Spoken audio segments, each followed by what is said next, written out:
ধর্মীয় ভাবগাম্ভীর্যের মধ্য দিয়ে শনিবার পশ্চিমবঙ্গের সাথে গোটা ভারতে পালন করা হচ্ছে মুসলিম সম্প্রদায়ের অন্যতম বড় ধর্মীয় উৎসব ঈদুল আজহা। এদিন সকাল থেকে কলকাতার নাখোদা মসজিদ, টিপু সুলতান মসজিদ, পার্ক সার্কাস ময়দান সহ বিভিন্ন মসজিদে ঈদের নামাজ আদায় করা হয়। সকাল 8:30 নাগাদ কলকাতার রেড রোডে ঈদুল আজহার প্রধান জামাত অনুষ্ঠিত হয়। হাজার হাজার মুসল্লি পবিত্র ঈদুল আজহার নামাজ আদায় করেন এখানে। নামাজ শেষে তারা একে অপরের সাথে শুভেচ্ছা বিনিময় করেন। রাজ্যটির বিভিন্ন জেলাতেও এই দিনটি পালিত হচ্ছে। এ উপলক্ষে কোন রকম অপ্রীতিকর ঘটনা এড়াতে কড়া নিরাপত্তার ব্যবস্থা মোতায়েন করা হয়েছে। মুসলিমদের কাছে এই দিনটি ত্যাগের। তালা সবাইকে শান্তি রাখো, আর কোনো কিনা বুকস এই কাতারামি এইসব না করু।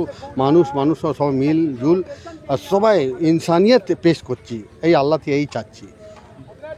আর আমরা এই চাই কি আমাদের ইব্রাহিম আলাইহিসসালাম থেকে নিয়ে এই যুগ চলে এসে এই যে কোরবানি আছে, ঈদুল ফিতর, ঈদুল আজহা, এইটা খুশি দিন আছে। সবাই সঙ্গে ভালোবাসা করো, সবাই সঙ্গে মিলেমিশি রাখো, কোনো না কোনো তরফা রাখো না কি হিন্দু মুসলিম শিখ ইসাই সব ভাই আছে।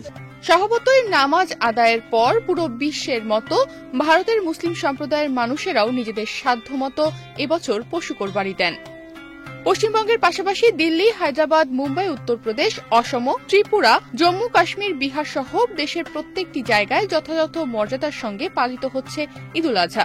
ঈদ উপলক্ষে দেশবাসীকে শুভেচ্ছা জানিয়েছেন ভারতের রাষ্ট্রপতি দ্রৌপদী মুর্মু, প্রধানমন্ত্রী নরেন্দ্র মোদী, কেন্দ্রীয় মন্ত্রী কিরেন রিজিজু, কংগ্রেস সভাপতি মল্লিকার্জুন খড়গে, কংগ্রেস সাংসদ প্রিয়াঙ্কা গান্ধী বদ্রা, পশ্চিমবঙ্গের মুখ্যমন্ত্রী মমতা ব্যানার্জি সহ আরও অনেক রাজনৈতিক নেতারা। ঈদুল আজহা উপলক্ষে জনগণকে শুভেচ্ছা জানিয়ে এক্সে মোদি লেখেন, ঈদুল আজহার শুভেচ্ছা।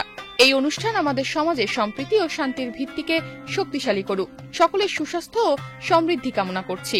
ঈদের শুভেচ্ছা জানিয়ে গতকালই বাংলাদেশের অন্তর্বর্তী সরকারের প্রধান উপদেষ্টা ডক্টর মোহাম্মদ ইউনূসকে শুভেচ্ছা জানিয়েছেন নরেন্দ্র মোদী।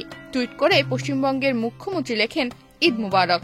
ঈদুল আজহা উপলক্ষে সকলকে জানাই আমার আন্তরিক শুভেচ্ছা।